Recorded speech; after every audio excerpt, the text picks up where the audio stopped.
Welcome back to another Coffee with Laura. Today, we are going to be talking about the time we have versus the time we want to have or the time we wish we had.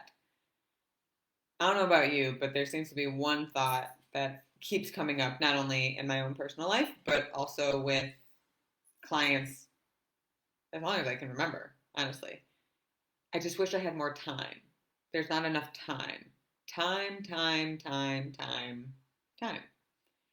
Ironically, we all know this, that we all have the same amount of time, 24 hours, but why do we actually fight that? Why do we want more time to begin with? What is time representing? And that is where we dive in. What is time representing? Because of the world that we live in, we value doing over not doing. I can't tell you the number of clients who tell me that they're being lazy when they're sick and they can't do things. I'm like, I'm pretty sure you're just healing. And it seems to be a consistent thing where people don't know the difference between being lazy and resting and needing rest, but maybe that's a different topic. But we prioritize and value doing over not doing. And how personal that we take the stuff that we do, it becomes almost our identity. I can't think of anyone that I've talked to who doesn't, at the end of the day, think about all the things that they didn't get to. I don't remember when I learned this, but someone told me that your to-do list lives on past you, and it might have been the greatest thing that anyone has ever said to me, because ultimately it's true. And this undying need to beat our to-do list just drives us insane. But it's really, again, what our to-do list represents. And it's representing what we value, how we add value, how we see ourselves. But the problem is we want more time so we can do more things, whether that be achieve more things at work, have more time with our family, be healthier, meal prep, whatever your thing is. We want more time so that we can do more of what we want to do. But we're also terrible at time management. And I am absolutely on board with that. I didn't even know that was an ADHD thing until I listened to a podcast and I was like, that explains so much about why I don't know how long to put pizza in the microwave when I'm heating it up. I think it's like 5 minutes. And my husband's like, 45 seconds, Laura. Come on. I digress. We worry about the amount of time that we have because we have this idea in our head of what we want to get done. Because when we get done, we're there, which is a made-up place that we come up with, whether it's a certain space in a project, whether we feel like we actually got to attend to everything in a given day, be that your health, your work, your family, whatever. We have a place in our brain that we've established as like the landing platform, where if we get there, then we'll feel good. But it's not true, because there moves based on how much we get done. And that's kind of the physiology of it. Our body is so used to wanting and wanting more that as soon as you get somewhere, you want more of it. And this was something I really struggled with when I was launching my group course, because I wanted it to be done. I wanted it to be like ready to go. And I was like, why am I fighting the day? Like, I'm human. I'm only going to be able to get as much done in a given day as any other human. So why am I fighting it? And it was because I wanted to feel stable. I wanted to feel confident. I wanted to feel capable. And in my brain, the story it made up was when you get there, aka the 87 things on my to-do list that needed to get done, then I would be good. But this is one of the big keys that a lot of like successful millionaires and entrepreneurs all talk about, which is being able to value the journey. We're bad at that. We don't like the journey. We like the destination. But as soon as we get to the destination, it's like, finally. And then maybe 10 minutes, you get that satisfaction before your brain goes, what's next? Where else? We want more. And that's just the physiology of what our body does. It just craves more dopamine. It wants more serotonin. And it's familiar with cortisol, which is ultimately the stress hormone. So we worry about what we're getting done because of the value we place on it. We attach it to our identity. If we fail at something, or if we don't get something done, then we're not good enough. We didn't do enough. And when we make it so personal that we literally look at time as the problem, when maybe it's more your timeline, not time, really. This is actually the heart center of what I want to talk about. Your timeline, which ultimately represents when you want to get things done by. Because I'm guessing you don't distinguish that in your head. It's probably more like now. I want to get it done now. And that's the answer. But you can't get everything done now all the time, forever and always. Like, that's just impossible. I get the desire for now. I truly do. But how much is your desire for wanting to get things done now making you resent now? Are you actually living now? Are you present? Do you even know what's going on around you?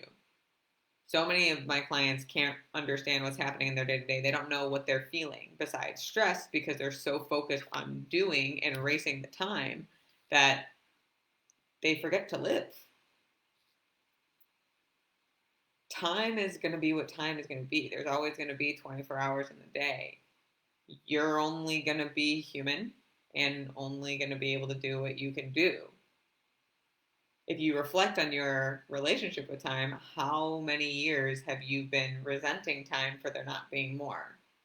And how often have you been taking it personally or making it mean something about you because you didn't get it all done when you wanted it all done? I've yet to have anyone say it didn't have any effect. So if that's you, please comment below because I'd love to talk to you.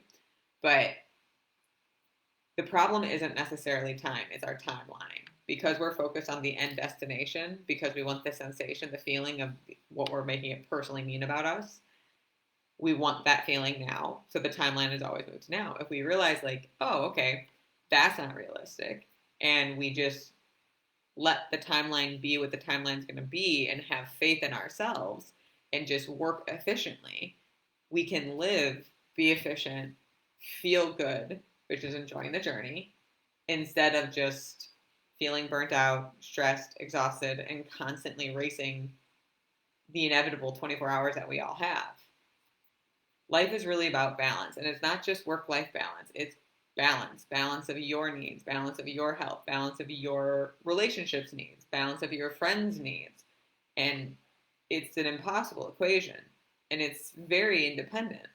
But we're so busy trying to get things done, we're not looking at the other aspects of life because our timeline of when we want things done is screwing us over.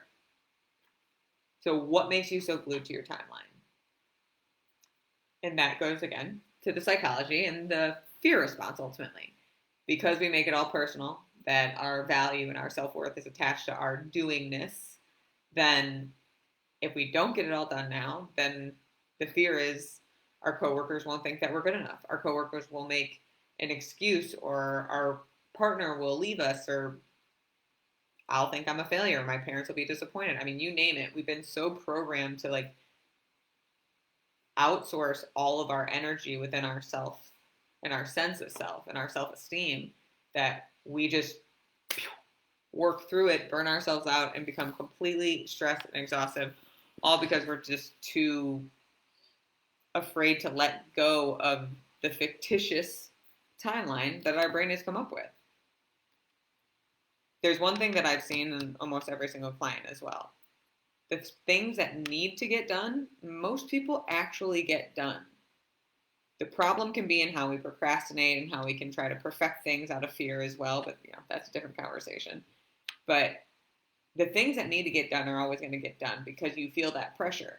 The problem is you're always trying to get ahead of it, which always makes you ultimately feel behind it. You just need to be and find the balance for you. That doesn't mean not being efficient. Maybe it means you work like a horse for 3 hours, then you take a 15-minute break. And then you work like a horse for another 2 hours, then you take a 30-minute break. At the end of the day, you're going to get the same amount done as you would in the 5 hours per se. It's just a matter of enjoying your time doing it because you're not so busy racing. And anything that is racing long enough is going to be exhausted, burnt out, and will come up with issues, whether that be anxiety, depression, autoimmune diseases, digestive complications, you name it. Our body fights back when it's not given the respect or space that it needs. If anything that I've said today sounds like you, sounds like, Laura, get out of my head, then I strongly, strongly, strongly encourage you to sign up for the stress management coping techniques event on June 7th at 7 p.m. because we're going to talk a little bit about our timeline and how to get out of our own way and how to let go so we can balance and live life and learn how to deal with the stressors that are coming at us from every angle. So if you have timeline issues, definitely make sure you sign up for the event. The link is in the comments below. And if you don't, you should still come and totally tell a friend. But regardless, if you notice that you're racing a timeline and you keep getting that urge of like, God, why did I get this done? Ask yourself, why does it matter? What are you making it mean about you? See what emotion you're actually trying to get, what you're trying to protect, because that's going to give you a lot more information than rushing, stressing, and burning out will. That just keeps us on the hamster wheel. But that is all I have for you for today. So I hope that you found this helpful. And I know that stress is something so many people have such a hard time with, and our time and our timeline definitely play a role in that. So make sure to sign up for June 7th, and I hope to see you there. If not, then I will see you next week.